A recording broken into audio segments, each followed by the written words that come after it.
Okay, so here we are in the basement, and I think both units share this basement. I actually used the key for Unit B to get into this exterior basement door. Unit A is right up ahead here. So we're going to go down here and take a look at this basement. I could not get into Unit B, neither key would work. And so I'll probably have some dialogue with that agent about that, because he's supposed to indicate those types of situations. Anyway, long story short here, here's what we have. We have the electrical, and there's 1, 2, 3, 4, 5 of these. And so what we're looking at here is these panels are all what they call Federal Pacific panels. They're outdated, they're very dangerous, and every one of them is a Federal Pacific. And it looks like coming in from the street, this is a Federal Pacific panel also. So 20 years ago, if you had 10 electricians look at a Federal Pacific panel, half of them would say, watch it close. The other half would say, switch it out. Now, if I talk to 9.9% out of 10 electricians, they say replace the panels. And because there's 4 units involved here, you could probably get into some pretty heavy duty money. I know on just one single panel, I think a guy could be looking at about a $1,200 cost for those. Now, these are set up so that each tenant pays their own electricity. So that's what's involved there. I do believe we've got a stone foundation, but you can't tell it very easily here, just looking at it. Let's take a look and see what's in here. This is where we have a stool here. Don't know if it's functional. I don't think that people would be using it very much. This is the main sewer right here. And these are all part of the heating system. And what bothers me is you see the blue stuff there. That tells me from time to time there's been some moisture on these, because that's copper. Here's the only water heater, and this is a gas unit, and this valve indicates that it's turned on. I see some rust on these, and this is bad. If you see rust on a water heater, the only other test is if I take one look and see one drop of water, I'm telling my clients to switch it out. So that's the bottom line here. Now, the other thing is, when we looked outside, we kind of mentioned the fact that this is a high efficiency unit, we hope. And it very definitely is. The one that I had done to my house several years ago, it actually sits on an interior wall just like this one does.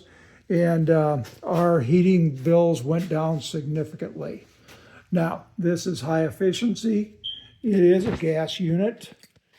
And I just want to double check here to see where the, here's the supply right here. So this is a gas fed unit right here. Now, when we replaced ours, we actually did away with our water heater, and that's where we got our hot water heat, was from that. But this water heater, I'm assuming it services everybody, and it's still not a high efficiency unit, because they're actually having to exhaust the gases through the chimney. Now, for example, on this one, they're exhausting hot gases through PVC, and it's so efficient that the gases are cool enough to be able to exhaust through a PVC pipe. So that's what's involved there. This is a old water heater that they had, and they cut it out and they just left it in here.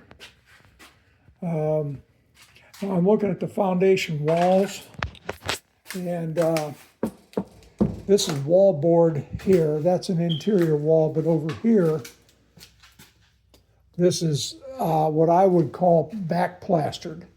And what that means is over the stones, they do this back plastering. I've got it at my house. And so what I want you to look at here with stone and block foundations, typically they're moisture permeable. So you can back plaster, but after about 10 years, you're going to have to redo it again. And I'm going to put my finger here. This is called effervescence. This is typical. And this stuff, you just have to wire brush it and then back plaster it again and then paint it again. But there's some effervescence on these walls. Believe me, I've seen it a lot worse than this. Whoever installed this high efficiency unit, though, they did a nice job. They've got some newer, this is all newer stuff in here, so that's really nice to see. The other thing that I'm seeing is there's what they call a zone relay. So I don't know, it looks to me like if they've got these set up for zones for each of one of the rooms, then they could charge them or find out, let's say that, put it this way, they could find out who's using the heat and charge them for the heat extra, or build it into their, and I don't know the answers to that as yet. Now we're back here in this part of the basement, and I just want to take a quick look here. We've got a wood beam running through, you can see it up here. And it looks like this support post is where it's supposed to go. This one looks like that's where it's supposed to go, so that is a plus. I do like seeing that. Structurally, that would imply that it's not too bad. And remember, on that one corner we saw, we could see daylight, or we could see that the blocks needed to be tuck pointed. So here's a good example, though, of this back plastering coming off the walls. You can see right here, this is not structural. This is just part of the effervescence that builds up over time. You can see how easy that pulls apart there. So the wall itself doesn't look like it has a huge amount of deflection and stuff like that. Now what I am seeing here, no, that's not a critter. I think that's some form of, no, that's the insulation from up here.